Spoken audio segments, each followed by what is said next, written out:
Hello, my name is Nicholas. I've been selling on Amazon for the last 5 years, and today I'm going to be showing you something that I didn't start doing till maybe 6 months ago, and that is pallets. Yeah, so pallets is something that has really, I would say, increased the business and increased the revenue of the business and the profit of the business. Reason being that is that whole pallet here. Okay, so that pallet is about, I'd say if this is the height here, okay, it just happened that my racking is 180, okay, just to tell you, yeah. I'm quite a tall guy, yeah, so 180 is the racking, so that's why I always use to build it. So why does 180 count? Okay, so 180 is the maximum height that you can have for your pallet, including, yeah, the pallet underneath, so it needs to be 180. Now, going to the pallet, yeah, and how do I go from this stage here where I've just got items on a pallet into a full pallet ready to get picked up, which hopefully gets picked up within the next hour or so.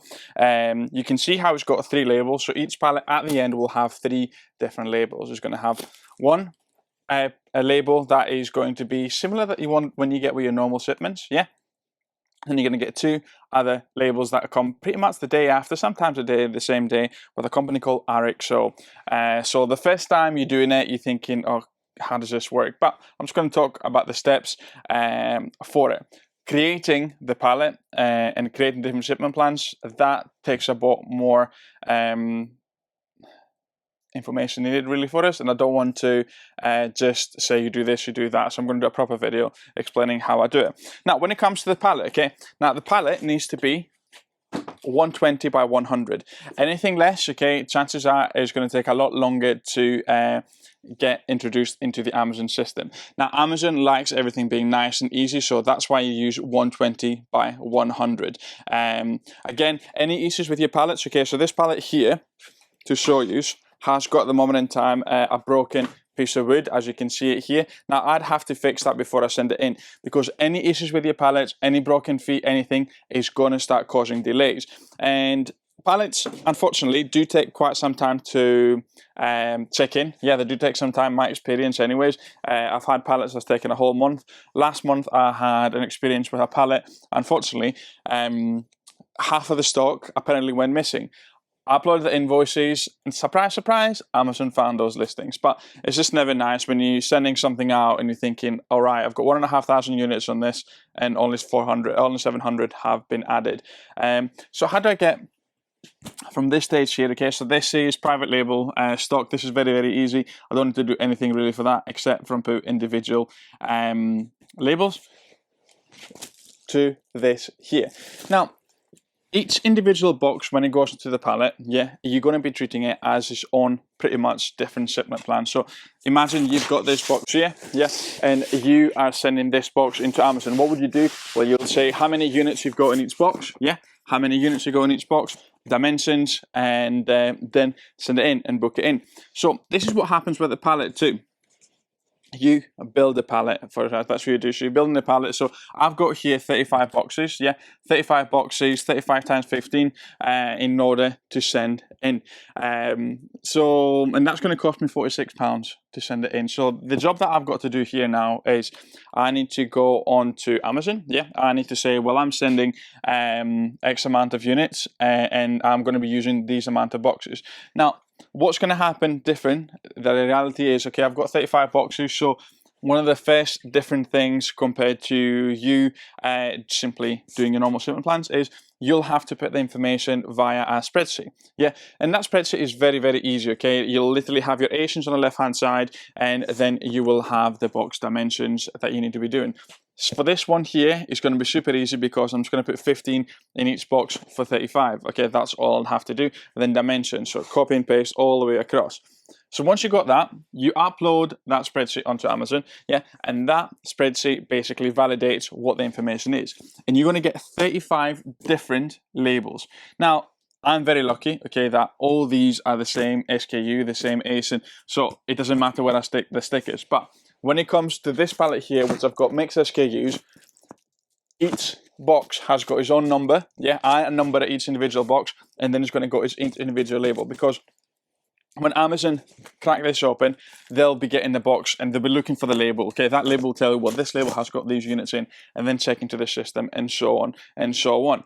Now, the beauty of it is that, as I said, you can get quite the amount of units on it. Yeah, you can get 180. It's 120 by 100. Yeah, and the maximum weight is 500 kilograms. Yeah, so if you're doing shampoo, okay, so something that I've been doing recently, throwaway, this makes sense. Yeah, considering how they're always going to be standing to, because you know UPS, they like chucking things left, right, and center. So that's why another reason as to why I like using the pallets.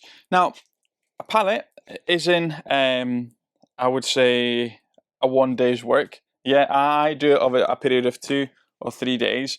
And the other thing to consider for yourselves too is that if you say, for example, this is a Tuesday, yeah, the one we collected till Thursday. It's not same day collections. It doesn't work the same way with UPS. So just plan ahead for yourselves, and you've got like a time frame between 9 and 5 for it to be collected.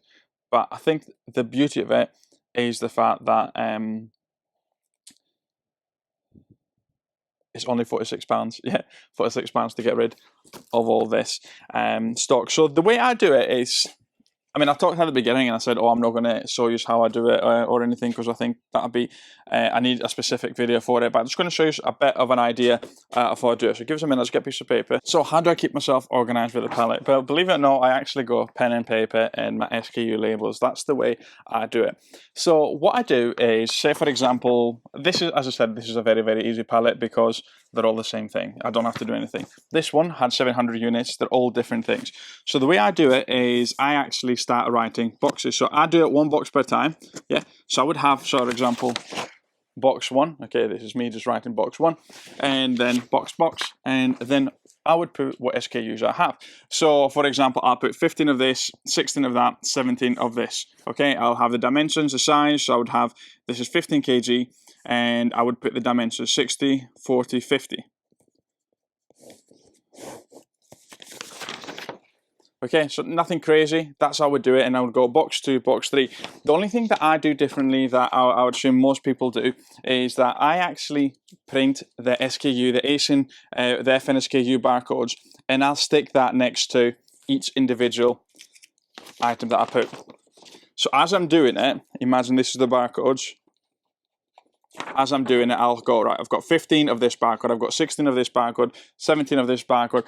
If you're thinking, why the heck are you doing that? Well, the reason as to why I do it is because I use a scanner. So when it comes to me creating and adding everything into the spreadsheet, I'll just literally scan and have it. So I've got to scan this, keep scanning, keep scanning, keep scanning. And then what also is very, very good is that I use that first of all to figure out how many units I've got. And second of all, when I'm doing my spreadsheet, I can do Control F, simply scan that barcode, and then it will find it. So if I've got 50 or 60 different SKUs here, it just becomes a bit of a simpler task for us. I will do a proper standalone video on how to create a pallet, because I do think it's quite important for people to know how to do it.